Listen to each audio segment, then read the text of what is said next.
antes de dar esta bienvenida quiero expresarme porque voy a tener que irme después, estoy un poco enferma. Pero no quería dejar pasar la oportunidad de saludarlos, sobre todo en el contexto en el que estamos. Así que bienvenidos, bienvenidos al Centro Cultural. Yo sé que muchos de ustedes, casi todos, son caras ultra familiares ya para el espacio, así que estamos muy contentos de que sigan viniendo y que sigan reconociendo el Centro Cultural, un espacio que les es propio a todos ustedes como usuarios del arte y la cultura. Lo primero es contarles que estamos en la muestra, hoy estamos en una charla donde, haciendo un poco de mixtura de ideas, nos acoge Isabela, un poeta sabeliano, un poeta antofagastino, para que podamos hablar de temas mucho más contemporáneos y actuales, demostrándonos también que es bueno generar este tipo de diálogo. Recordarles también que al lado tenemos la muestra Arte, Política y Medio Ambiente, que está abierta hasta el 31 de agosto y que espero que puedan seguir visitando, reconociendo y haciendo nuevas lecturas de ella. Los voy a dejar con Dagmara, quien va a hacer la presentación oficial de los artistazos que nos acompañan hoy día. Así que eso, muy buenas noches.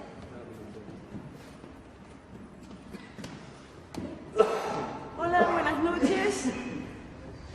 Les voy a contar un poco sobre cómo nace ese proyecto. El proyecto se llama Agenda para la Sala Multiuso de la Biblioteca Viva. Es un proyecto Fondart que estamos levantando desde el principio de año, desde marzo, más o menos de ese año, va a durar hasta el final de año, para levantar ese espacio, para darle más vida y que espacio que acoge a artistas emergentes y también artistas reconocidos, como lo es en ese caso. Paralelo a eso, Colectivo Se Vende abre residencias en Quillagua, el lugar más seco del mundo. Justamente la residencia que realizó Fernando Prats, aquí presente durante la semana pasada, es la primera residencia que realizamos en ese lugar que estoy absolutamente convencida es de altísimo interés y atracción para creadores, pero también investigadores en diferentes áreas.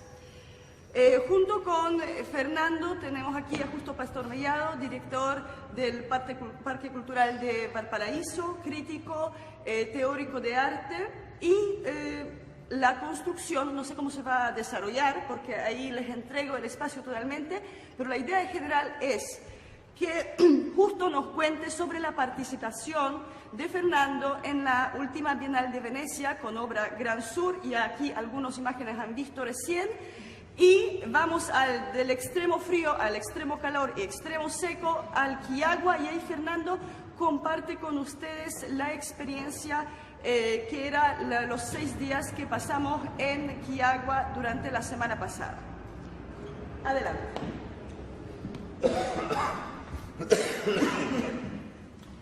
Bueno, hola, buenas tardes. Disculpen, ando con una bronquitis de perro, como se dice. Ya que hablamos de territorio, trabajo en Valparaíso, pero me agarré la bronquitis yendo a Talca, y de Talca me tuve que venir a Antofagasta y duermo muy mal, así que me disculparán si me dan accesos de tos en el curso de esta explicación breve, porque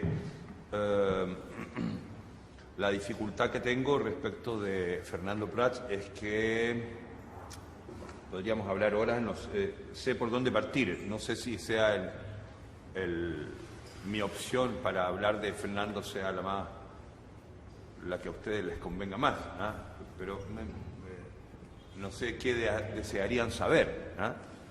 Pero creo que hay algunas cosas que es importante saber para dimensionar la realización de esta residencia en Quillagua, ¿ah?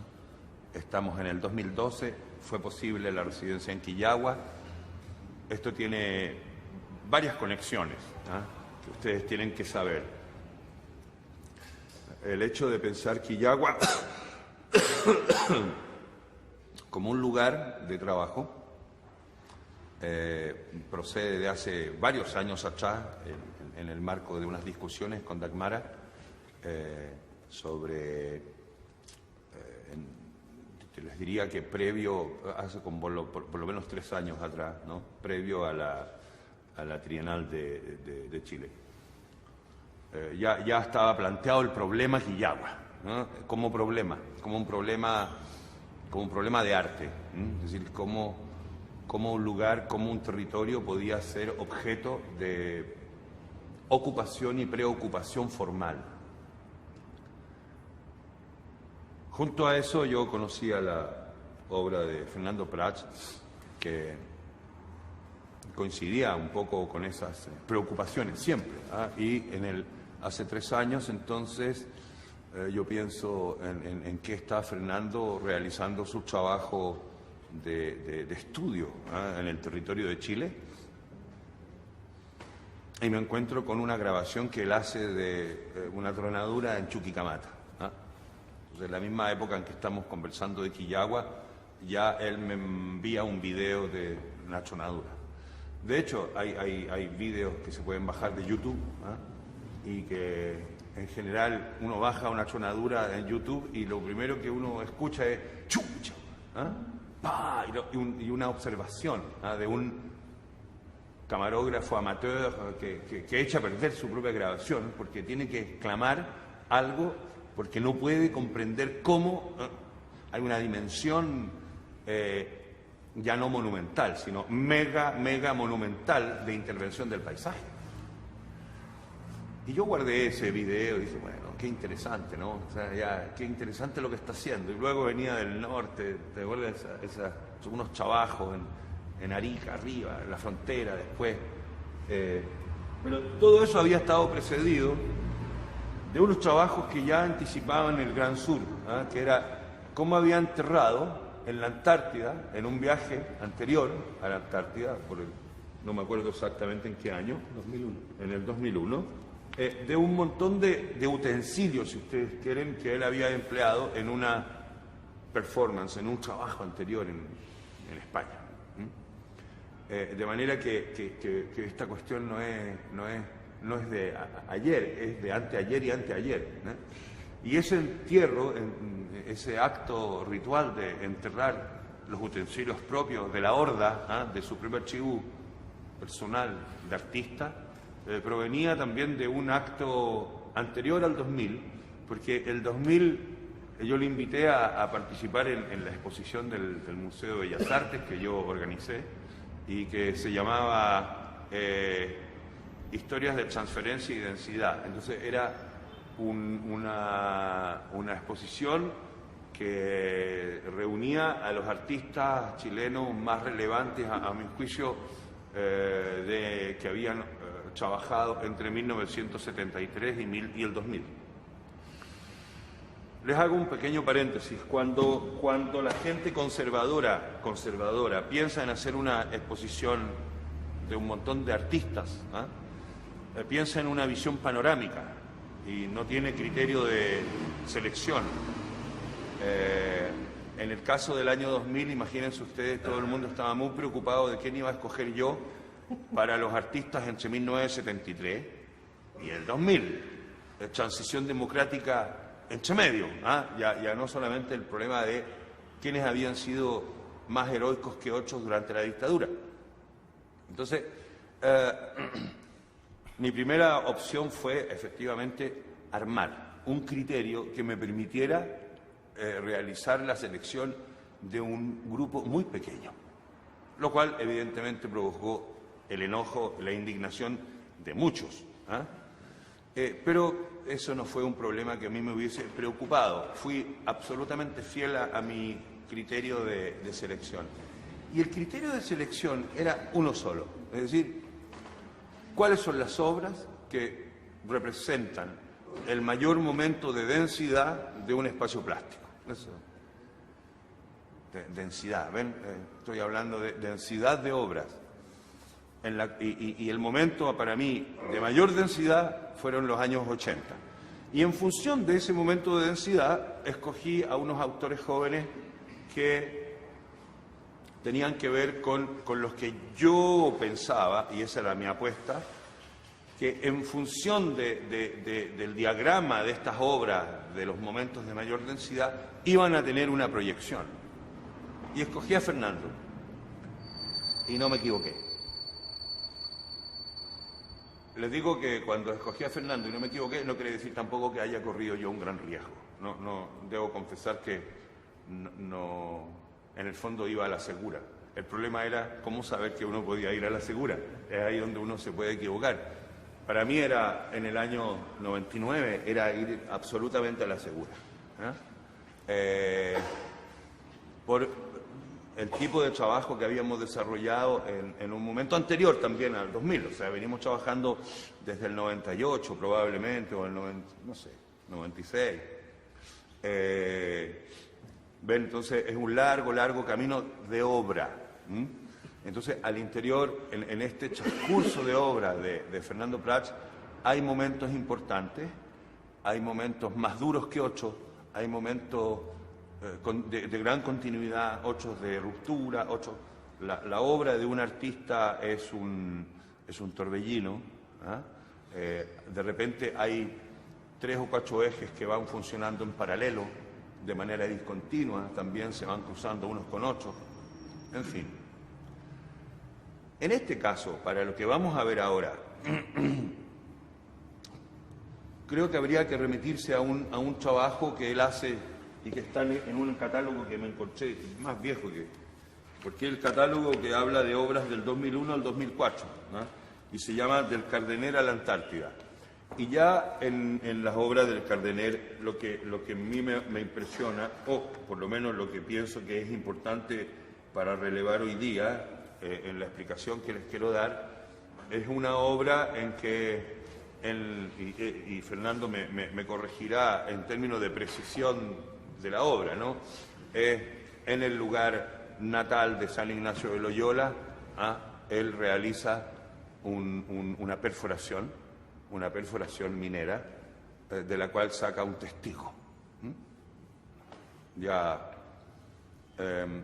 Esos testigos los va a exponer en otros lugares, pero lo importante era haber hecho el testigo en ese lugar. Es como hacer una prospección en el paisaje, desde la superficie, sobre el lugar en que estaba esta famosa gruta en la cual Ignacio de Loyola hace su famoso ejercicio espiritual, donde culmina una regla que él mismo formula. Entonces estamos ante un caso único de alguien que se formula una regla, se formula unos principios, y diseña una estadía, diseña una performance, que efectivamente tiene, valga la redundancia, un efecto en la historia del catolicismo en Occidente, ¿verdad? Pero lo que a mí me importaba ya ni siquiera era la historia del jesuitismo, era simplemente el acto de Ignacio de Loyola, que al mismo tiempo había partido, como Fernando, de un pequeño dibujito, de un diagrama de San Juan de la Cruz. Entonces ya empezamos con problemas, porque si nos vamos a los santos medio sospechosos siempre de heterodoxia, vamos a encontrar unos dibujos. Creo que todo parte del dibujo. Y lo que hace Fernando no hace más que dibujar con la luz, con el dedo, con el lápiz, no importa. Pero es dibujar. Ejercer efecto de trazo sobre una superficie cada vez más inestable. Y llegando él a producir esa superficie inestable, pero por otro lado, buscándolas en el mismo territorio. Como inestable puede ser el lugar más seco del mundo, y como inestable puede ser la superficie de Isla Elefante o la Antártida. Pero necesitábamos un pequeño mito, llamémoslo así, literario. El pequeño mito literario, en este caso, es una frase también, una frase encontrada en un periódico. Hay algunos que piensan hoy día que hasta nunca fue publicada, da lo mismo. Era una frase en un periódico que el inglés Ernest Shackleton publica a comienzos del siglo XX, y que es la frase, yo nunca me la aprendí de memoria. ¿Te la digo? Dímela, por favor. Se buscan hombres para viaje arriesgado, poco sueldo, frío extremo, largos meses de oscuridad total, peligro constante, regreso a salvo dudoso, honor y reconocimiento en caso de éxito. Bueno, esa frase que para nosotros tiene una resonancia nacionalista, ¿eh? Porque está vinculada a la epopeya del piloto Pardo y la escampavía Yelcho, que son quienes rescatan a la tripulación de Shackleton en Isla Elefante, adquiere otra dimensión puesta así como en tensión por una acción de arte contemporáneo, ¿eh? Y que es un crítico español que al ver esa obra e invitarlo a él a participar en una acción en Madrid hace muchos años atrás, no tantos, pero dice, pero es que esta frase tiene que ver con la definición misma del arte, más bien del artista. ¿Ah? Entonces, vuelve a repetirme la frase, por favor. Se buscan hombres para viaje arriesgado. ¿Qué es el arte sino un viaje arriesgado? Poco sueldo. Frío extremo. Frío extremo. ¿Ah? Largos meses de oscuridad Largos total. meses de oscuridad en el alma. ¿Ah? Peligro constante. Regreso a salvo dudoso. Honor y reconocimiento en caso de éxito. Es como la definición misma del rigor, ¿ah? Del rigor de la obra y del rigor de la actitud, ¿ah? Frente a la obra.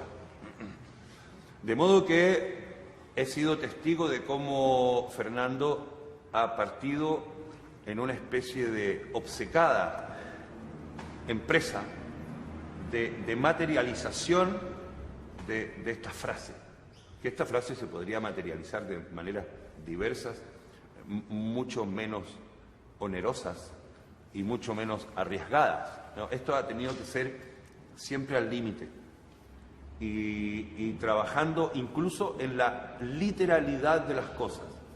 Había que tomar esa frase en su literalidad máxima, ya no bastaba simplemente con enunciarla.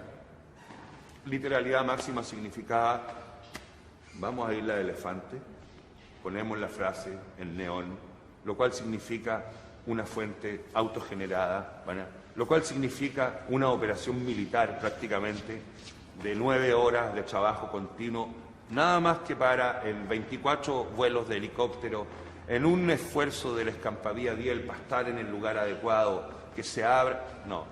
O sea, la odisea de instalar esa obra en Isla Elefante ya era un acto de una gran producción que ponía a la Armada frente a una exigencia límite también. Eso fue lo que se llevó a la Bienal de Venecia.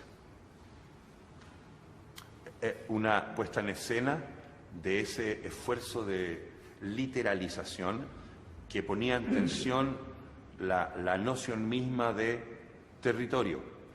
A un año del terremoto del 27 de febrero, en el cual, a propósito del cual Fernando realiza una acción extraordinaria de registro y visita inmediatamente los lugares, a un año de la erupción del volcán de Chaitén. Es decir, estamos constantemente en la obra de Fernando frente a la inestabilidad del territorio. Entonces ahora se lo junto con este vídeo de la tronadora de Chuquicamata. ¿Ah? O sea, no son situaciones, uno tiene que ir conectando cada una de esas acciones con este tipo de trabajo, en este tipo de trabajo, y se dan cuenta que Quillagua era evidentemente algo completamente natural, que tenía que ocurrir en este trabajo, por el llamado a la tensión de lo inverso, pasar de lo extremadamente húmedo a lo extremadamente seco. Y donde el elemento fundamental es el agua. Es el agua en la Antártida, hay tanta agua y tanto frío que esa agua se congela. Acá, ¿me entienden? O sea, es el trabajo de la inversión total, del exceso a la ausencia. Pero en todo caso es un exceso en el cual no se puede disponer del agua y es una ausencia donde hay que disponer de todos modos del agua, porque está en el límite que si no se consume no hay sobrevivencia. Entonces son pequeñas observaciones sobre la resistibilidad de los cuerpos. Entonces, al final el problema no es el agua, al final el problema no es ni siquiera la inestabilidad del territorio. A lo mejor el problema es lo irreductible de la corporalidad. Al final, de lo que se trata en toda esta obra es nada más que de cuerpos. Y de cuerpos que se manifiestan a través de su residualidad. En esa medida extrema, entonces, se explica el porqué de la obra que Fernando presentará en la Bienal de Polonia, en Poznań, que es un trabajo sobre las cenizas y la memoria de las cenizas. ¿Por qué? Porque las cenizas son efectivamente el residuo que, sumergidas en el agua, sigue haciendo presente la lógica de los cuerpos. Entonces, vamos de Quillagua a Auschwitz. Entonces, el punto es cómo la corporalidad resiste. Pero resiste para manifestar en su punto de congelamiento una presencia, frente sobre todo a una frase. Un SS le dice a Primo Levi, no sé si es a Primo Levi, pero en el sentido que es él el que lo recoge la anécdota, le dice: estás aquí más condenado que condenado, porque de aquí, si tú sales vivo, nadie creerá tu relato, porque esto es inenarrable. Nadie te va a creer. Entonces, el punto es, no si es que sales de aquí, porque estás condenado a la nada. Entonces, el que sale, efectivamente, hace el relato, pero es inverosímil. Entonces me dice, ¿cómo llevo el relato de lo verosímil del horror? Pero es el horror de la desaparición total. Entonces volvemos a la cuestión universal de la marca, la presencia y la lucha contra el olvido.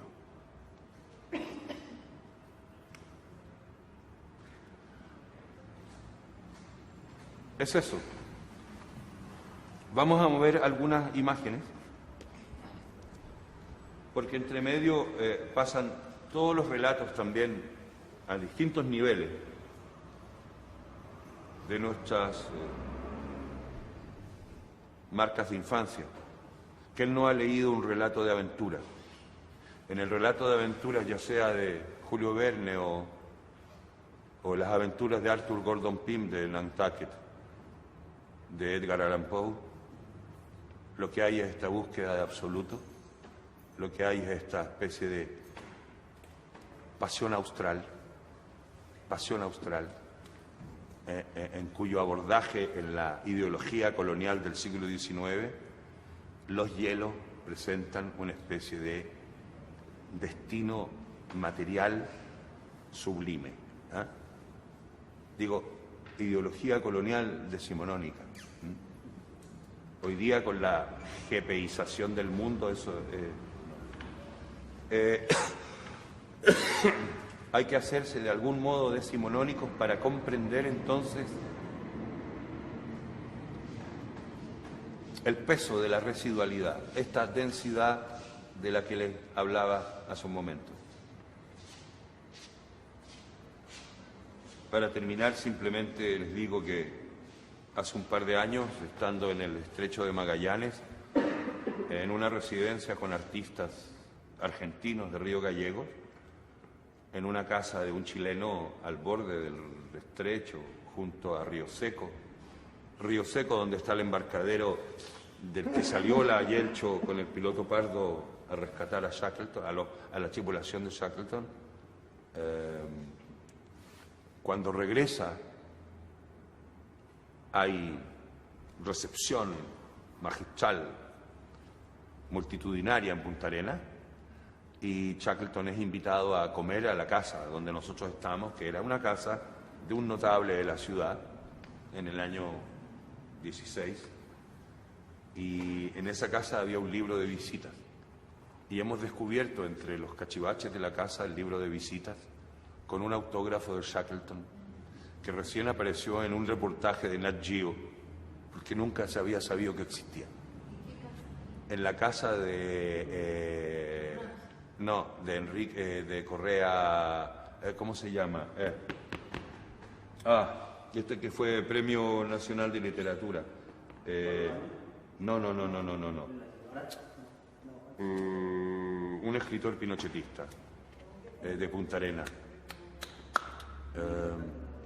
Sí, un tipo conocido, sí, ya me acordé. ¿El que está en Santiago de Raúl? No, ya está fallecido. No. Bueno, pero emparentado con los Menéndez. Esta era la casa de José Menéndez. Una casa, un cottage. El autógrafo de Shackleton es magistral. Yo lo tengo en algún lado, le saqué una foto. Pero Shackleton repite y dice otra frase. Dice, y aquí estamos, es como una cosa así, y aquí estamos, de pie, en la gloria. Quienes contra aquellos del mundanal ruido, un poco así, nos malinterpretaron, porque seguimos fieles siempre a nuestra pasión austral. Y él habla de la palabra y dice, pasión austral. Ahí entendí yo que Fernando estaba animado de esa pasión austral. Para realizar el trabajo de Quillagua, solo es posible realizarlo porque se tiene esa gran pasión austral, que implica que ya para un artista el territorio no tiene dimensión. Quillagua es el Gran Sur está en el hoyo de Quillagua, los asteroides, los meteoritos, las momias, toda la memoria humana está ahí. Entonces, esto sería una gran obra sobre una metáfora sobre la memoria humana, algo tan universal, tan feroz, tan terrible, tan político, tan doméstico, tan actual, hoy, en Quillagua, sobre el problema del agua, las mineras, y ahí empezamos de nuevo y salimos en la primera portada de los periódicos, ¿ven? Pero partimos de otra cosa. Entonces, el arte no es comunicación, pero tiene unos efectos en el análisis que podemos hacer hoy día de la coyuntura política local. Pero no estamos en esa, partimos de otra cosa. Partimos de el análisis de una coyuntura artística que en estas modificaciones de la gran industria minera en la configuración del paisaje recoge elementos fundamentales para su trabajo. Eso. Así que yo les propondría ver sin aplausos, porque rompe la travesía, la travesía en un lugar de exceso de agua. Van a ver. Antes de mostrar el vídeo, buenas noches a todos. Gracias por venir. Un pequeño inciso. Haber logrado llegar a Isla Elefante creo que ha significado, y esto he podido corroborarlo con distintos críticos del mundo, haber llevado una pieza, una obra de arte contemporáneo a un territorio inhóspito, lo que justo siempre me decía, esta idea de hacer soberanía cultural, Está muy bien. Pero sobre todo, llevar la concepción del arte en donde la naturaleza aún nadie la había podido capturar. La verdad que yo veo la película una y mil veces y me supera, siempre. Porque el proyecto estuvo plagado de azares, de mucha fortuna, y uno entiende que lo que Shackleton logró con el piloto pardo no es comprensible para el ser humano. Me cuenta el bisnieto del piloto pardo, cuando presentamos el proyecto de la Bienal, que él fue, se le invitó, cuando va Shackleton con el piloto pardo en el Yelcho a Isla Elefante a buscar a sus hombres, en la mitad de la travesía, yo tengo fotocopiadas todas las hojas de esa travesía, Shackleton le dice: detente, nos devolvemos. Y se genera un silencio rotundo, austral, y el piloto pardo le dice: jamás, le dice, por sobre mi vida hay que ir a recogerlos. Vuelven y el piloto pardo le pregunta a Shackleton: ¿por qué me dijiste eso? Y él le dice: era para probarte si eras capaz de soñar como yo. Claro, ¿qué pasa con estos personajes? Son personajes que encarnan una realidad del mundo que está por sobre lo normal, y después de 100 años, reeditar este anuncio ha significado, yo lo entiendo básicamente como un manifiesto del arte, del hombre, del sentido más amplio del humano, y van a tener la oportunidad, esto no estaba planificado, pero van a tener la oportunidad, porque va a ser difícil que esta exposición venga a Antofagasta, por lo menos de ver un fragmento de la película, que hoy día se está exponiendo, ha estado en Francia, en Alemania, ahora va a Polonia, va a Francia de nuevo, ha estado en muchos países. Aquí va.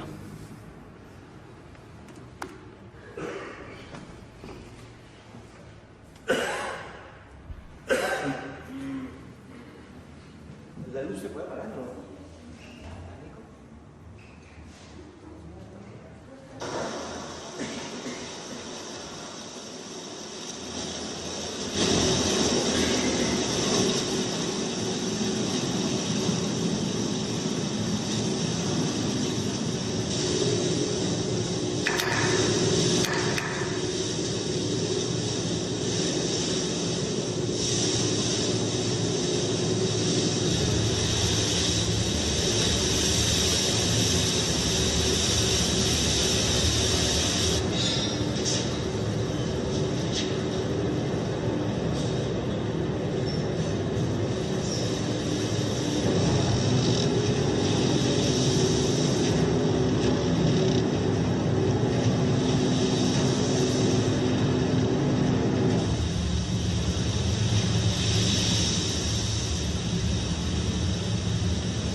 Quillagua, que conozcan un poco el proceso de trabajo que yo realizo con la pintura. Y les voy a mostrar un fragmento de lo que se hizo en Chaitén y en el terremoto, ¿vale? Y ya luego entramos con Quillagua.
No prenda la luz, no. Les voy a mostrar, no está editado, es material crudo, no hay que editarlo. Les voy a mostrar de qué manera se enfocó el proyecto en Quillagua y de con qué estrategia, digamos, se definieron las maneras de poder entender el lugar, capturar lo que a mi criterio era el epicentro o hipocentro, digamos, de Quillagua, para lograr una serie de acciones que a mi juicio tenían un sentido muy concreto, que era, una vez más, unificar o integrar la historia, el patrimonio, la cultura ancestral, la miseria, el fracaso de un pueblo, la manera en que la gente puede resistir en lugares tan inhóspitos, digamos, y que ellos están tan enquistados con el problema y lo viven de una manera tan rutinaria que eso asombra muchísimo. La idea fue, la pregunta era, si no hay agua,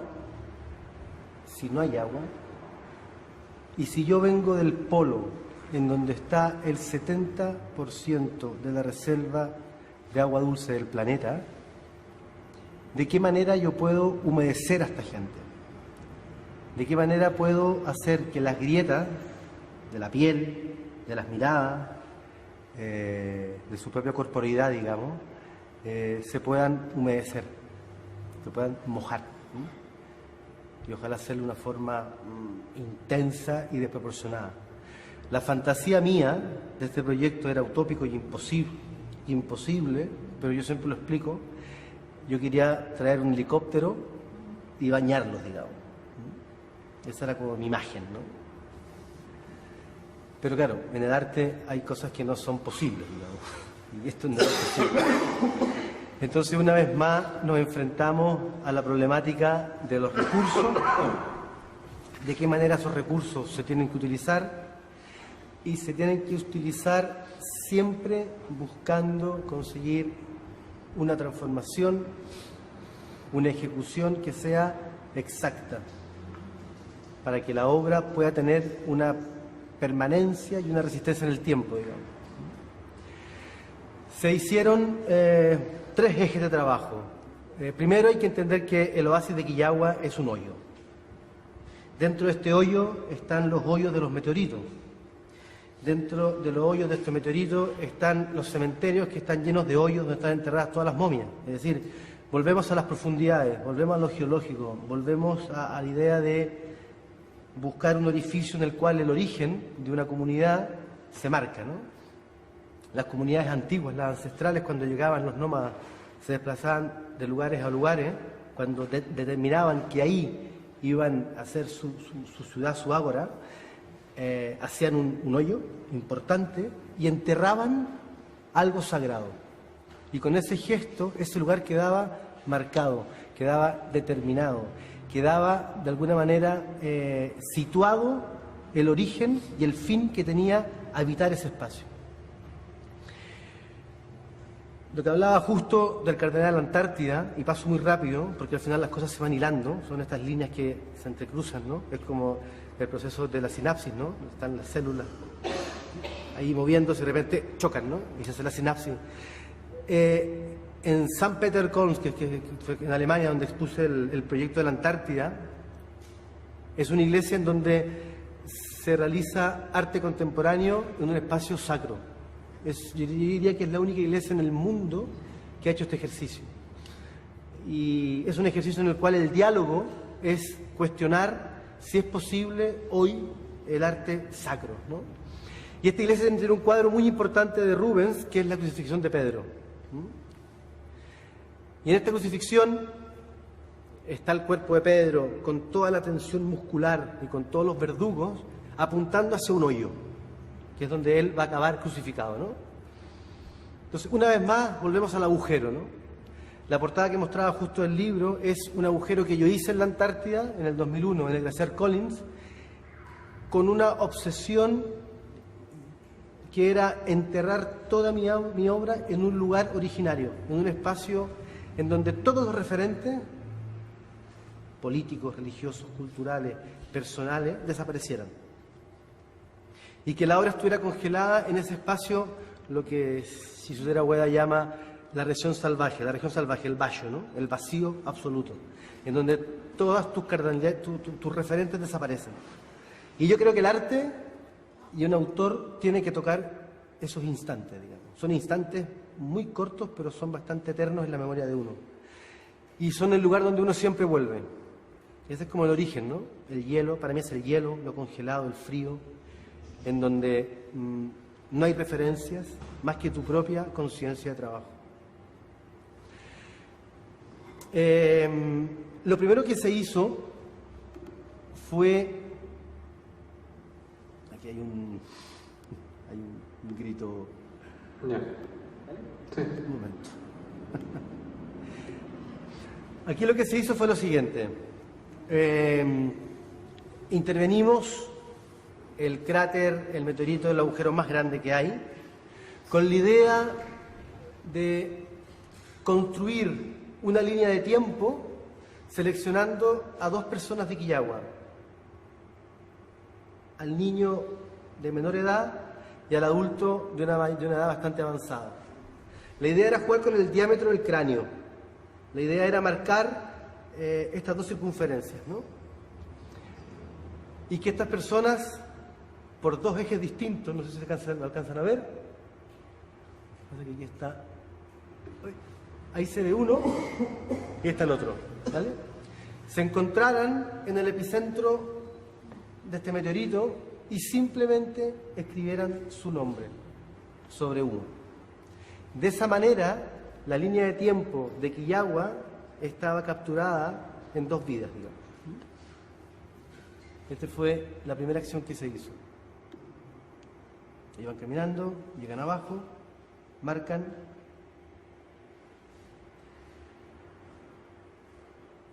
y se van.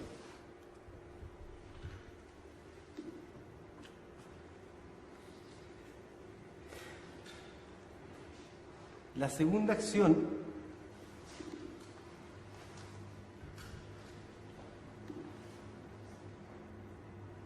fue trabajar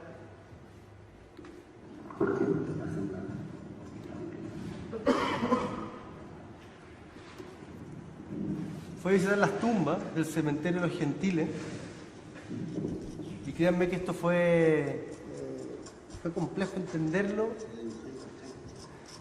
pero entendí que había que trabajar con la memoria de aquello que hoy día está casi todo saqueado, pero tocar la matriz, la construcción corporal de un cuerpo y traspasarla a la superficie del humo para generar el dibujo, esa forma primigenia, primera, ¿no? Desde el propio hueso, me pareció un acto pictórico muy relevante.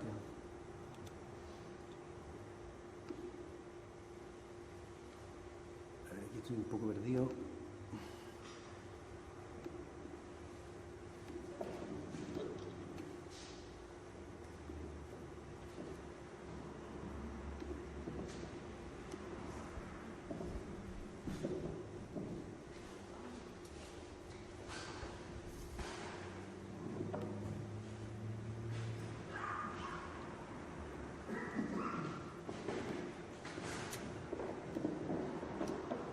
Aquí se estructuró un propio laberinto con humo, que los propios huesos me lo indicaban en el lugar, acabando en el agujero.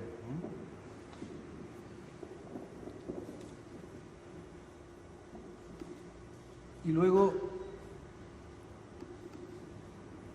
la última acción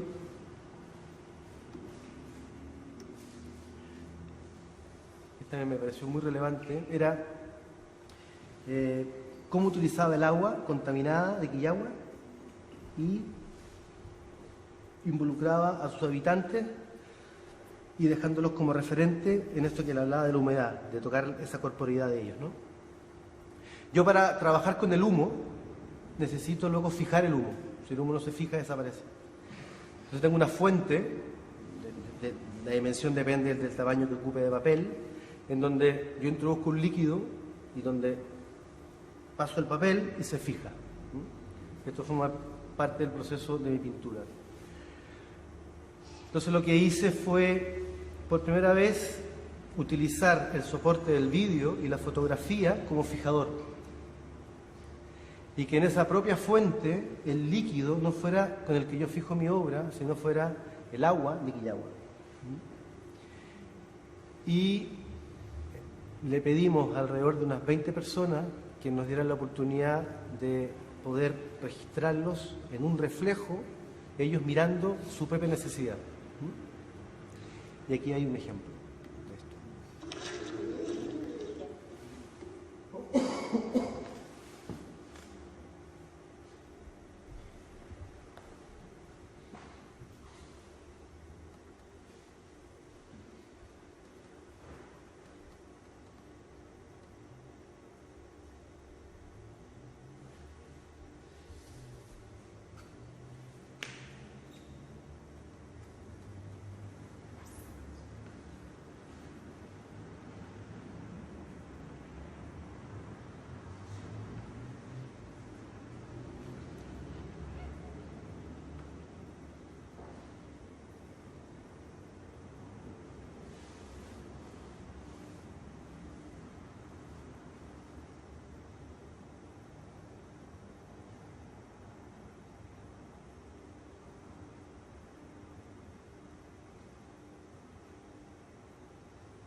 Y aquí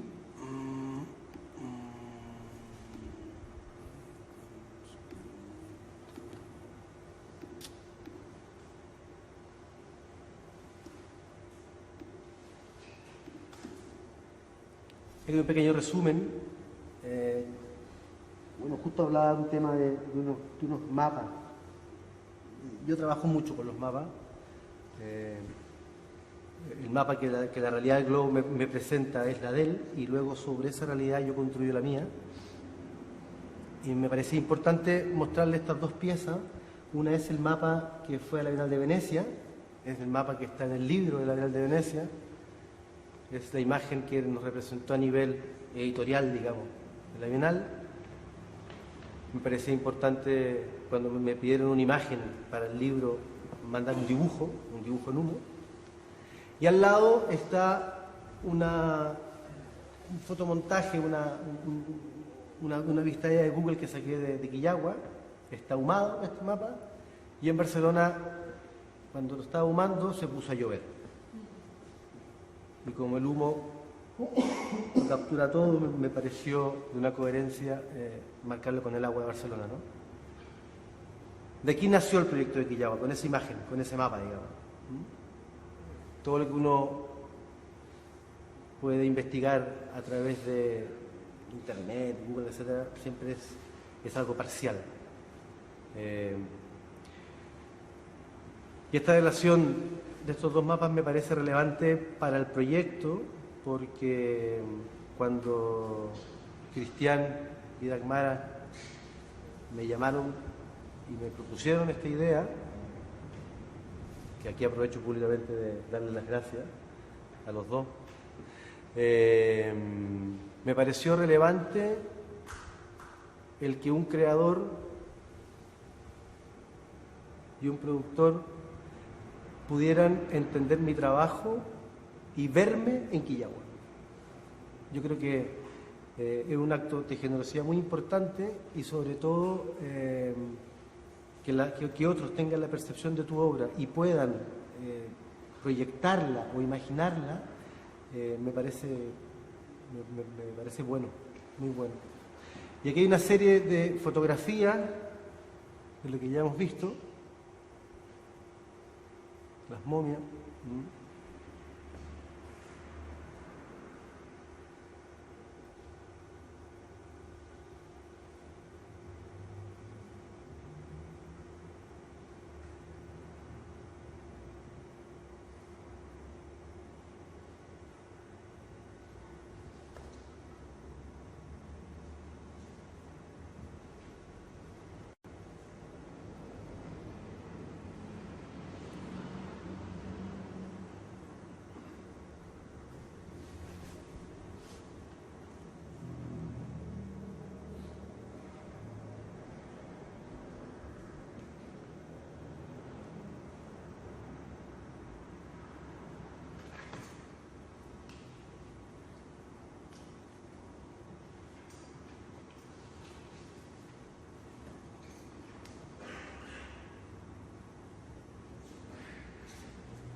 Quiero explicar para acabar dos cosas.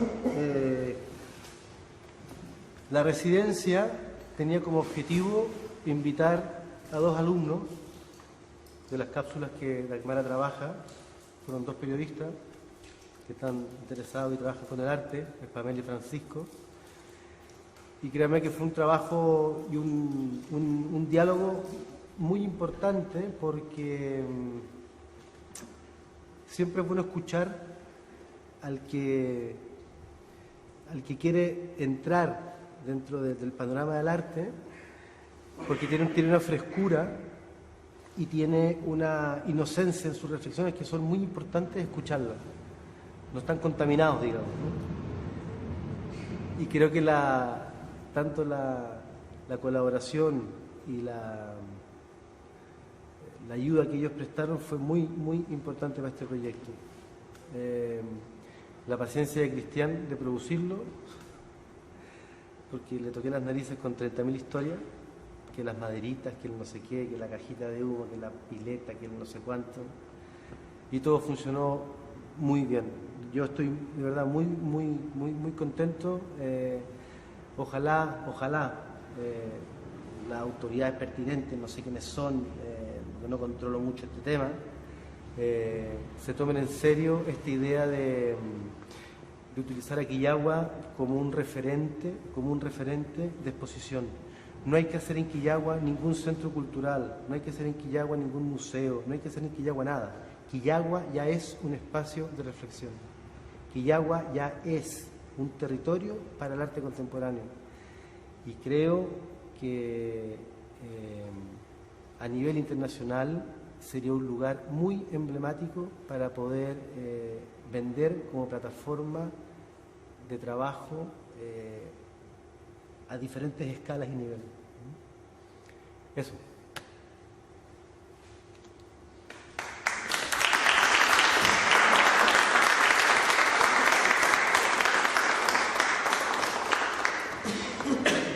Le quería agradecer muchísimo a Fernando por confiar en nosotros, en este proyecto que apenas partía, una iniciativa absolutamente independiente.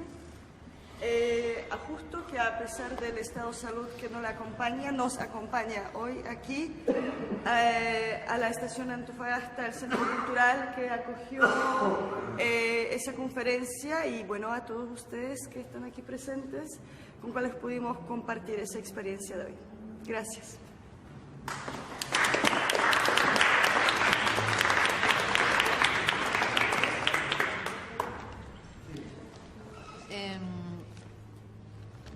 Puede sonar bastante torpe la pregunta, desde el punto de vista de lo artístico y todo eso, pero ¿qué dice o qué piensa la gente local cuando tú estás haciendo este tipo de cosas?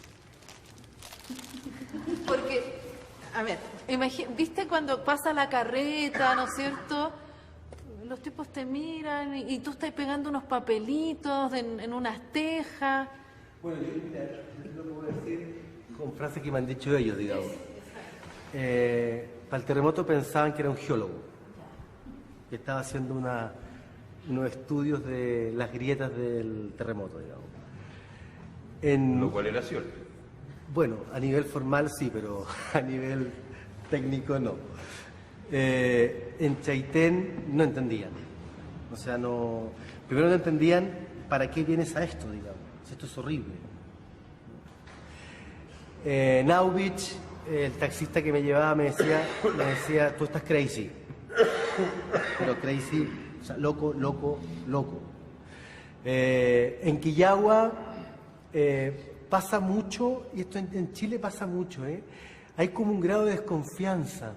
Es decir, en Quillagua lo que me llamó la atención era que van muchos fotógrafos japoneses, extranjeros, en donde usan a la gente y luego se olvidan de ellos, digamos.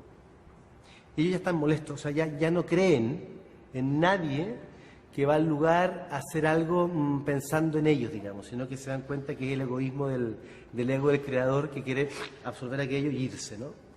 Entonces, la Margarita, que es la jefa o la presidenta de la comunidad, yo le decía, mire, yo lo único que le puedo prometer a usted, es que si esto se expone en algún lugar en el mundo, y yo hablo de Quillagua, yo le voy a mandar lo que haya.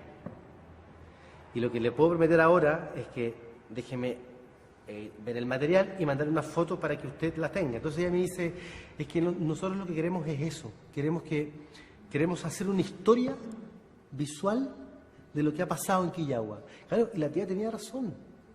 Es decir, ella no está pidiendo más que lo lógico que uno hace, que es construirse su propia historia de trabajo, ¿no? Ellos piden lo mismo, ¿no? No sé, en lo que dices del Tatio, bueno, literalmente era... siempre está esta idea del loco, ¿eh? Sí, eso que dicen los niñitos, ponte que tú les dices, pónganse a saltar arriba del papel, así... Esa pieza, por ejemplo, es muy relevante porque ellos no están saltando en cualquier sitio. Ellos están saltando, cuando viene el terremoto, la única manera de indicar a los autos que no circularan era quemando neumáticos. Y los neumáticos, cuando se queman y se consumen, queda toda la malla de alambre en el suelo. Bueno, para mí eso es humo. O sea, uno de los referentes del humo que yo tengo, aparte de la moneda, aparte de la Torre Gemela, son el humo de la manifestación, el humo que asciende cuando la comunidad se reúne para decir no estoy de acuerdo con algo, digamos. Y la idea era invitar en ese epicentro, digamos, que estaba el humo hecho ceniza, ¿vale? Que el niño danzara, marcara. Claro, ellos estaban felices, y para ellos era un juego, pero era un juego muy serio, porque estaban danzando en el lugar donde hay un terremoto, en donde ellos fueron a cambiarse de ropa para danzar, y en un momento estaban todos danzando, estaba toda la familia reunida, como si fuera una danza cultural de ellos, digamos. Todo esto se genera de forma muy espontánea, ¿eh? No hay no hay una estructura muy determinada en los proyectos. Nunca creo que hay que hacerlas, digamos. Yo creo que hay que dejar que el propio lugar te vaya hablando. Y tú entrando. Y cuando ya entras, se genera lo que llamo yo la sinapsis, o sea, se hace el cortocircuito y todo empieza como a cansar, ¿no? Eso. La última, perdone que me robe todo. Algo de Auschwitz, ¿dónde está en internet? ¿Se puede ver o eso es reciente? No se puede ver porque el proyecto, bueno, recién se terminó, ahora se está editando y estamos en unas discusiones con la Bienal porque es uno de los pocos proyectos que se pagaron, digamos. En la Bienal hoy día, con la crisis que hay en Europa, generalmente los curaditos lo que hacen es invitarte con horas producidas, ¿no? Y en este caso yo pedí presentar un proyecto, al final se aprobó el proyecto y eso va a generar un intercambio de obra por lo que se produjo, porque es un proyecto muy caro, es muy caro. Y la obra se va a exponer en el Palacio Imperial en Poznan, en el antiguo despacho de Hitler. Ahí se va a exponer. Entonces ahora estamos trabajando en esto, pero sí, se inaugura el 14 de septiembre esto. O sea que ya luego va... En internet solamente están los 3 mapas que yo trabajé, que son mapas de Auschwitz ahumados, digamos. Son 3 piezas. Es lo único que hay, no hay más. Es que no puede haber más tampoco. ¿Qué hiciste en Auschwitz? ¿Se puede? Bueno, sí, algo te lo puedo resumir. A ver, lo que se hizo ahí fue... ¿cómo explico esto? Hay un poema de Paul Celan, ¿vale? Que él cita y dice lo siguiente: estábamos muertos y podíamos respirar. Bueno, ese anuncio, una vez más, fue el impulso, el motor interno que me provocó confrontarme a realizar un proyecto pensando en ese espacio. ¿Qué pasó? Pasó que mi trabajo con el humo está vinculado a referentes de distintos niveles, ¿vale? Puedo explicar un ejemplo de infancia. Yo cuando salía de mi casa al colegio a las 6 de la mañana, el cielo era gris y a mí ese color me atraía y yo no entendía que era contaminación, también era un pigmento. Y en la adultez, claro, me doy cuenta que esa imagen entra, ¿no? Y queda, y queda, y queda, y queda. Lo mismo de Auschwitz, los hornos, digamos. O sea, toda esa imagen del humo, de la ceniza, es referente en mi trabajo. Yo siempre tengo la utopía, y quizás sea un profundo error, digamos, de creer que cuando estoy humando, toda esa historia está en el soporte de mi trabajo, ¿vale? Entonces, ¿qué hice ahí? Trabajé con una antropóloga que hizo un estudio del comportamiento dentro de los campos de concentración y trabajé con la película Shoah, que son 9 horas del testimonio de los judíos en los campos de concentración. Y en esta película hay un fragmento muy relevante donde explican lo que hacían con la ceniza. Esta ceniza, el Sonderkommando que narra la experiencia, dice que les obligaban a lanzar las cenizas al río. Y en Auschwitz hay 2 ríos, el Solá y el Vistula, son 2 ríos que hay. Y ahí se lanzaban las cenizas, pero resultó que no solamente se lanzaban ahí, sino que se lanzaban en los estanques dentro de Auschwitz-Birkenau II y en la villa Hermes, que es una villa en donde Adolf Hess construyó unas lagunas artificiales en donde lanzaban esta ceniza para ver cómo se comportaban los peces comiendo esa ceniza, las plantas, etc. Entonces el proyecto se centró en recolectar esta agua, ir a estos lugares, recolectar esta agua en todos estos espacios, lanzar el humo de mi pintura sobre estos ríos, digamos, y llevarla a este despacho en donde esta agua se va a congelar, se va a hacer un suelo de hielo con esta agua. Porque la idea central es de qué manera la memoria, ¿vale?, puede permanecer activa. Y volvemos por donde comenzamos, con Gran Sur. ¿Sí? El hielo que congela, que preserva y que mantiene la memoria y la forma intacta, digamos. No. Las cenizas están en los estratos de abajo, pero ahí no hace falta ir a buscar eso. El agua ya contiene eso, la memoria del lugar ya contiene eso. Es decir, es un espacio en donde, de verdad, bueno, Dagmara me podrá entender quizás, ¿no? Y Cristian, que también ha estado ahí, en donde se detiene el mundo. En donde realmente esas aguas, ya tocarlas, es muy extremo aquello, muy extremo. Entonces la idea del proyecto es eso. La pregunta es, ¿de qué manera se puede extender, se puede ampliar, se puede hacer permanente la memoria? Y para mí el hielo es un elemento central. Eso.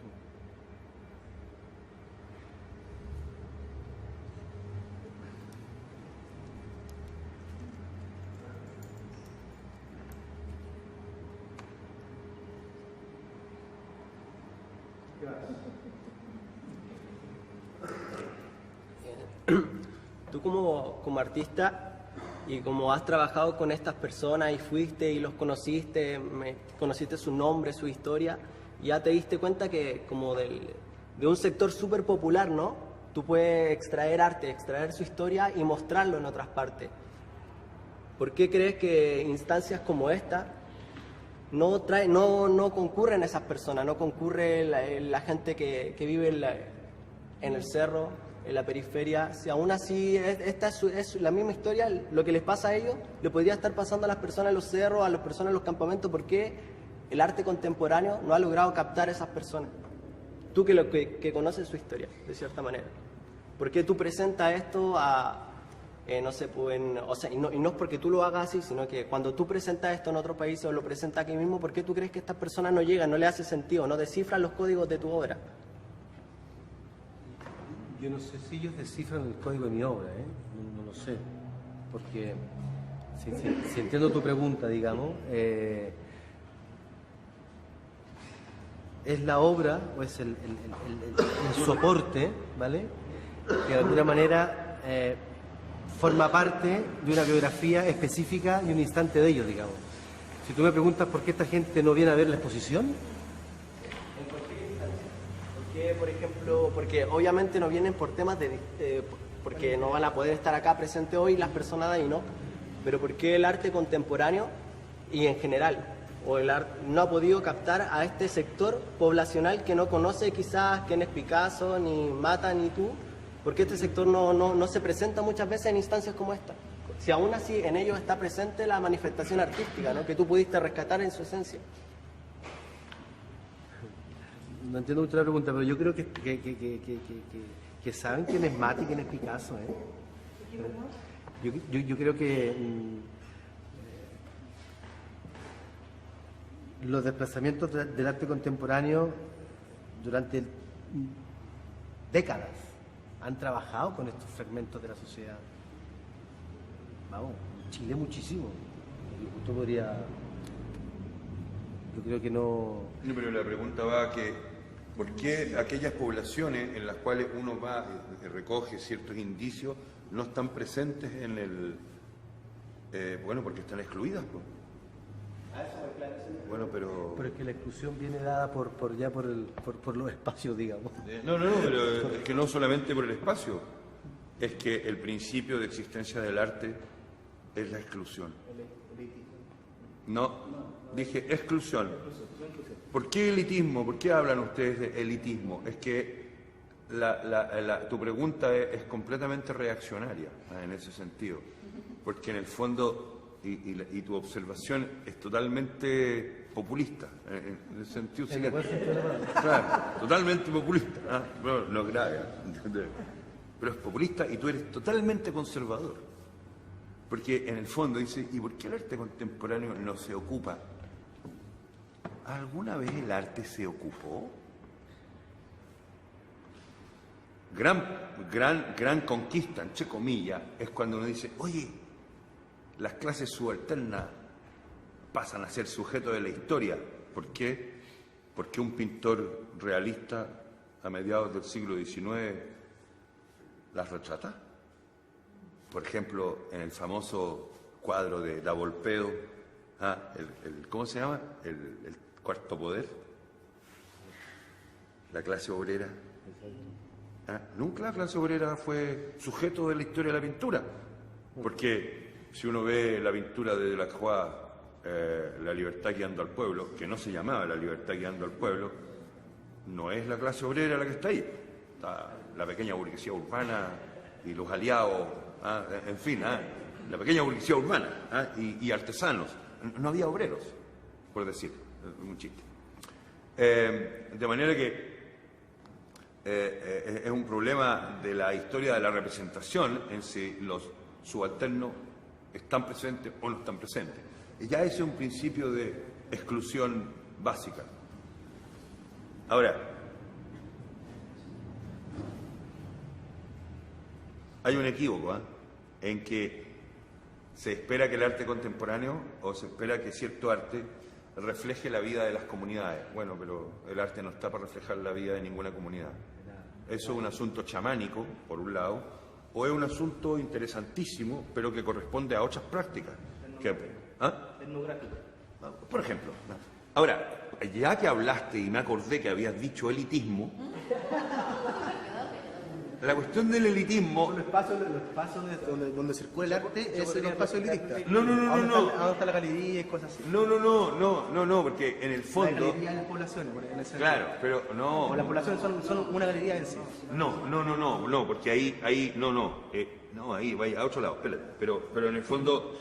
No, porque el espacio elitista, por ejemplo, un colegio sería un espacio elitista en relación a gente que no va al colegio, ¿me entiendes? Entonces hay... No... Educación es un principio del igualitarismo. Entonces, el problema del elitismo con el arte es que solo es para algunos y otros no lo gozan. Sí, hay una élite que tienen un capital cultural distinto a otros que no son élite, que carecen de ese capital cultural, y el problema de la galería o la institución arte está fundado sobre esa separación, que es mucho más complejo que decir esto es arte para una élite. No. Es siempre un arte para un público específico. Y ese público específico empieza a ser más cooperante, menos cooperante, porque tiene menos acceso a ciertas claves que le van a permitir comprender. Por eso que cuando las personas se plantean, o las instituciones culturales se plantean difundir el arte, a mí me duelen las muelas. O sea, no, difundir ya tengo un problema, porque en el fondo es la culpa de que aquello que es para unos pocos sea para muchos. La verdad es que nunca va a ser para muchos, sino que va a ser para unos pocos de los pocos, o para unos muchos de los menos. La idea es crear una audiencia en torno a la sensibilidad, en torno al arte. Yo detesto la palabra audiencia, me parece terrible. Prefiero hablar de público. Público. Creación de No. Construcción de públicos. Construcción de públicos. No formación de audiencias. Hay una diferencia radical. Todas las políticas públicas actúan en...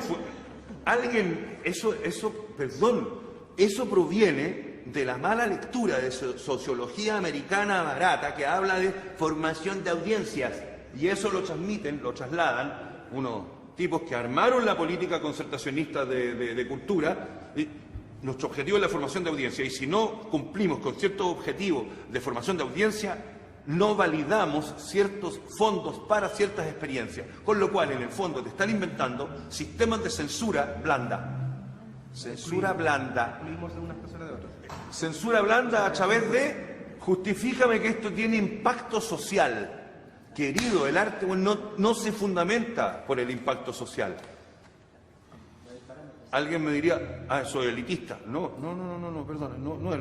El arte es la capacidad de impactar al otro, No de impactar al otro, de intensificar al otro. Es un impacto al revés. ¿Sí? Entonces la idea es que estamos construyendo una conversación. Lo que dices tú, el arte no debería ser popular. Y, o sea, en el momento en que el arte se populariza ya dejaría de ser arte. Pero ¿por qué hablas Tú de dices que es popular? como excluyente de la mayor parte de la gente. Pero, a ver, A ver, pero ¿por qué hablas de la palabra popular? Que el arte tiene que ser popular. ¿En relación a qué? En relación a la cantidad de público que la puede ver, a la cantidad de personas. Perdón, estamos hablando... Una pizarra y un lápiz. No, claro, o sea, lo lamento, pero yo no puedo hacer el ABC del arte contemporáneo ni del arte mundial en 5 minutos. Pero permítanme una cosa. No. Ya es sospechoso decir, pero el arte tiene que ser popular. ¿Pero por qué tendría que ser popular en relación a qué? No, yo te estoy diciendo que tiene que serlo, te estoy diciendo que es excluyente el que sea No, para porque existe el arte popular. Y existen... No, se complica más la cosa, ¿viste? Te estáis usando mal las palabras, porque en el fondo hay que ser muy cuidadoso. Porque el arte popular sí existe. Y el arte popular produce unos efectos estéticos que a veces son más densos que ciertas propuestas oportunistas de arte contemporáneo. Ah, ¿viste? Entonces, ¿tú estarías de acuerdo conmigo? ¿Ah? Yo digo, no. Hay un arte popular cuyo efecto estético es más denso. Y es lo que podríamos ver en la escena local. Ok. Pero eso no tiene nada que ver con que tú popularices o no popularices, porque eso es un problema del sistema cultural global. No le eches a los artistas, además de lo mal que viven, la responsabilidad de la crisis del sistema educacional en su conjunto, po. O sea, por favor, si ya el profesor ya vive como el hoyo, por ese peso. Y uno dice, no, po. Entonces, ¿cómo construimos público? Por eso, la construcción de público en el fondo no es que tú popularices, no. Construyes público porque entregas a aquellos que desean ver también unas herramientas suplementarias con las cuales esos tipos, esa gente, como dice Freire, esa gente podrá leer las obras de otro modo. ¿Ah? Entonces, en la discusión de la señora Margarita con Fernando, dice, bueno, ¿y nosotros qué? ¿Qué ganamos? No ganamos nada. ¿Ah? O los artistas que van a hacer obras en comunidades, ¿qué gana la comunidad? ¿Ah? Ahí hay un problema ético, sobre todo en el arte relacional hoy día. Entonces, el problema ético es que decir, efectivamente, yo con Quillagua, mire, cada vez que yo hable de Quillagua le mando como... O sea, el trabajo de Fernando pone a Quillagua en un debate. Ya. Otro problema son las implicancias políticas directas de ese debate, por ejemplo, en la cuestión del agua en general. En general, en el estudio de la ley de agua, aquí, o en el estudio del aprovechamiento minero de las aguas en un lugar carenciado. Bueno, pero eso ya no es un problema del arte, es un problema de la clase política local, pero que tiene efectos, o sea, de cómo los efectos estéticos pueden convertirse en efectos políticos, ¿viste? Y esa es una manera de popularizar, no en términos de hacer el arte masivo, sino cómo una obra no es que impacte, sino cómo una obra opera como un temblor. O sea, efecto sismográfico Transversal. Entonces te hace mover, es por placas, ¿ah? Es por efectos muy sutiles de repente. Por eso te digo que cuidado con las palabras popular, elitista. No. Espacio elititario. Es que no son espacios, son los espacios propios en donde el arte funciona. Funciona en la galería cuando es mercantil, en la sala de arte de un centro de arte o de un centro cultural. O sea, son espacios oficiales de arte. ¿Y la Galería Metropolitana, por ejemplo? Es una galería como cualquier otra. Pero no está inserta en espacios tradicionales de... Es un espacio tradicional, totalmente. Pero que se juega, no, son muy astutos. Es una galería de pobres para ser reconocida por artistas ricos. Ojo. Y entramos a hablar de lo mismo. Y entramos a hablar de lo mismo. Entonces, Entramos a hablar de lo mismo. circulamos en el mismo negocio. Exacto. ¿Por qué? Porque hay un arte relacional que se vende muy bien en el sistema capitalista mundial del arte alternativo. El arte alternativo también tiene precio. Hay que saber en qué nicho se maneja. Por eso te digo, por eso, construcción de público. Entonces, ¿en qué nicho se maneja Metropolitana? ¿Y con qué prejuicio? Ya. Pero en términos estrictos, es una galería, es un espacio institucional. No hay que temer a la palabra institución. Todos creen que, la institución, ¿no? Pero si no hay indicio de institucionalización de las prácticas, no existe. ¿De qué hablamos? ¿De qué prácticas hablamos? Obvio. ¿Te fijáis? Obvio. Entonces, cuando tú hablas de la relación del arte contemporáneo, que en aquellas comunidades, hay que entrar a estudiar. Entonces, ¿cuál es esta herramienta? ¿Qué herramientas son estas, profesor, la que usted nos menciona a nosotros que tenemos que construir para crear este público? Que le hace falta un poco de herramientas para poder comprender lo que acabamos de ver ahora en día, porque igual es muy denso. Necesitamos mucho lenguaje para poder comprender. Depende, no. Es que ¿Cuáles son las yo no te lo planteo directamente, porque... Pero, ¿sabes qué? Yo creo que ahí el problema está en el interés de la gente, entre comillas, de los que están. El interés se construye. Claro. No, pero tú no sabes qué interés es, tienes que identificarlo.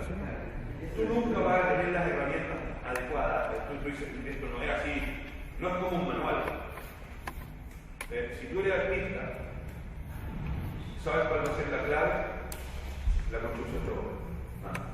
Es la única clave. ¿Cómo construyes la obra? ¿Cuál es tu clave?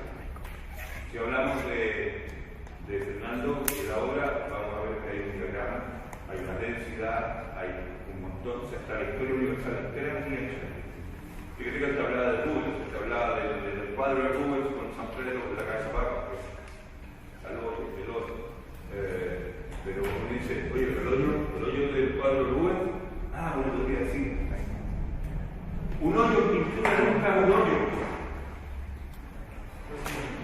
No, en pintura, el hoyo siempre es una mancha ovalada, tinta. ¿Viste? No hay penetración. Es que es lo que tiene el grito de muchos. Pero uno cuando pinta negro, viste que debe tener muchos problemas. Entonces, en la obra de Fernando está toda la historia del arte universal. Como en todo artista. El punto es cómo en tu obra, pasa todo, pasan los referentes, pasa. De manera que si alguien un día piensa en una obra de land art, aquí en Atacama o en Tarapacá, después de visitar Chuquicamata, no tiene mucho que hacer. Entonces tú me preguntas, ¿pero con qué herramientas? No, porque es la obra la que tiene que proporcionar las herramientas suplementarias con que tú puedes construir ese público para ti. Por ejemplo, tú mencionabas 2 personas que fueron a la residencia. Esas 2 personas no son estudiantes. No pueden ser tomadas como estudiantes. Esas personas fueron asistentes de una producción de obra compleja. Por lo tanto, no son escolarizados. Son unas personas que quedaron a medio camino, son artistas. ¿Entendí? O sea, no fueron a aprender así como quien va a no, fueron a vivir una experiencia de creación y asistieron y fueron testigos de cómo un artista toma decisiones graves. Tomar una decisión grave es decir que el cuadro es así o así. Tomar una decisión es pedirle a tal persona, póngase ahí, hable conmigo, recogí estos restos, me interpela. ¿Por qué digo que la cuestión de la obra de Fernando es universal? Por lo siguiente, discúlpenme, y no soy profesor, detesto ser profesor. El punto es el siguiente. Ahí había una hoja con ahumado. Sobre eso puso un pedazo de hueso. Y con un aparatito sacó polvito del hueso y los restos de hueso y se depositaron en el soporte. ¿No es cierto? Ya. Tenemos entonces un soporte pictórico, pigmento, que proviene de los propios huesos. Pero ahí tenemos un problema gravísimo que acaba de ocurrir y que tiene que ver nada más que con la información que ustedes puedan tener de la historia de la cultura humana. En la primera tumba que se descubre en la Afganistán, que tiene 40.000 años, en donde se sabe que hay un rito de pasaje, es decir, hay un rito funerario, lo que se encuentra es pigmento ocre que cubre los huesos. Entonces, tenemos que, cuando se piensa que el proceso de hominización del hombre, uno dice, el hombre porque es homofag, cuando es homofag se hominizó, o eso fue cuando fue homo ludens, o fue cuando fue homo economicus, o fue, hay una hipótesis que es mucho más poética, que es la siguiente: la hominización del hombre ocurre cuando hay un homo pictor,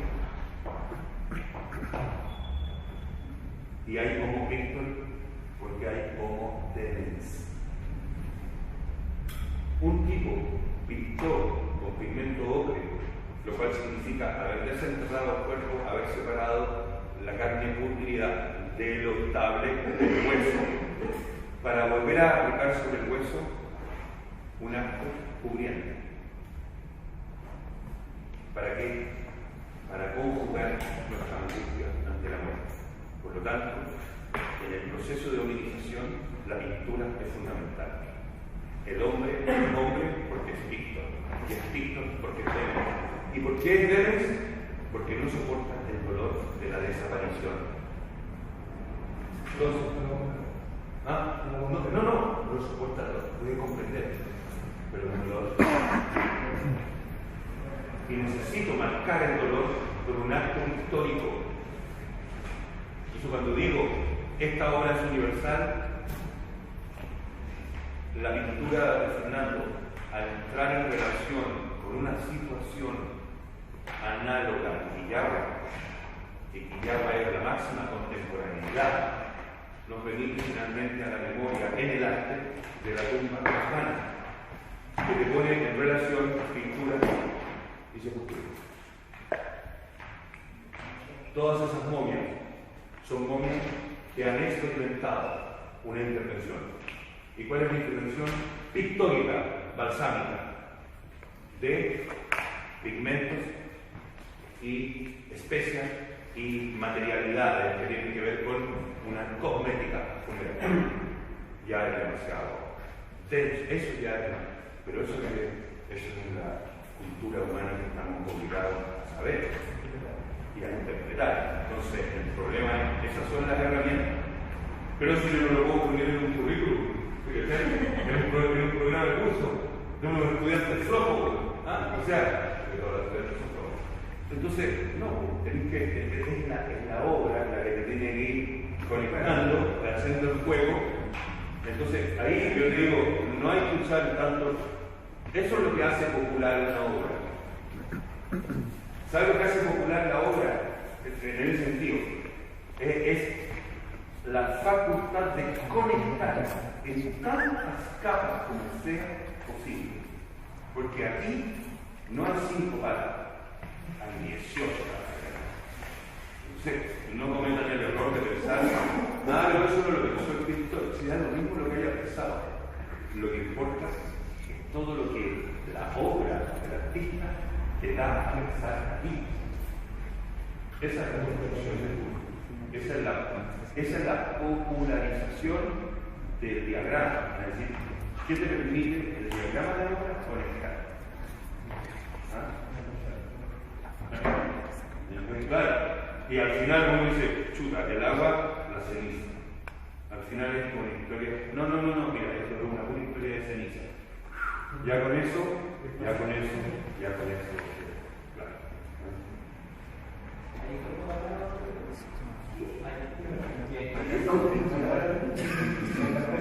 Cuidado,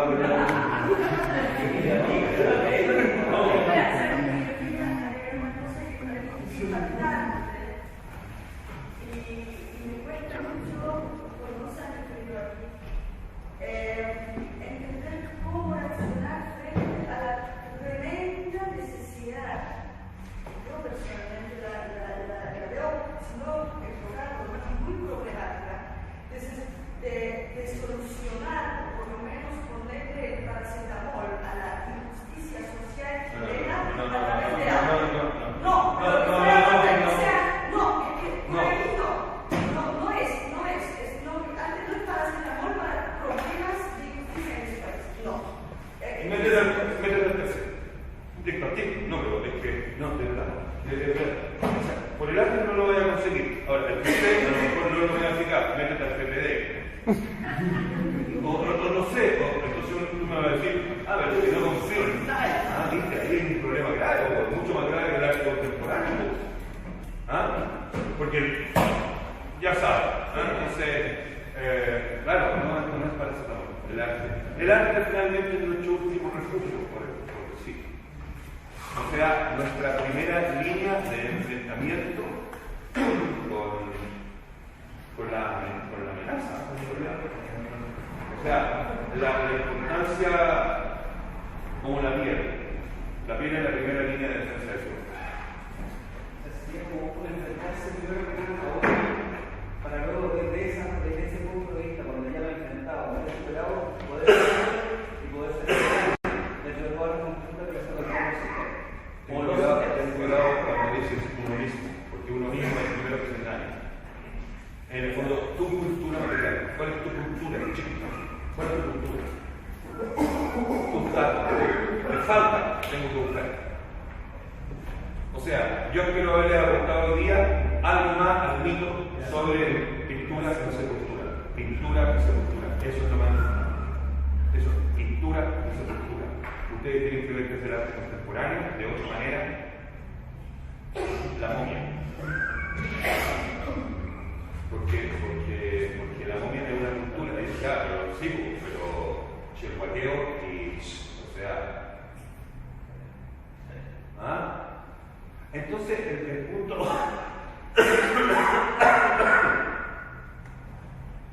es que no hay paracetamol. No hay formación de audiencia, no muere, recuerdo de aquí, construcción, porque creación tampoco es, tú dices, creación de audiencia es para que al final termine alguien cortando un boleto. No, eso déjalo para hacer una moneda. Pero no, esto es construcción de público. Humberto Eco habla, público cooperante, el público que lee. Para leer un libro tenéis que ir a otros libros para entender lo que el libro te está diciendo. Entonces, un libro es esto, que te permite así para otros libros. O sea, lo peor que podía hacer es leer un libro, porque un libro te permite a 10 libros, y esos 10 libros te permiten a 100 libros. O sea, si vais a leer tu Ulises de Joyce, tenéis toda la cultura contemporánea metida.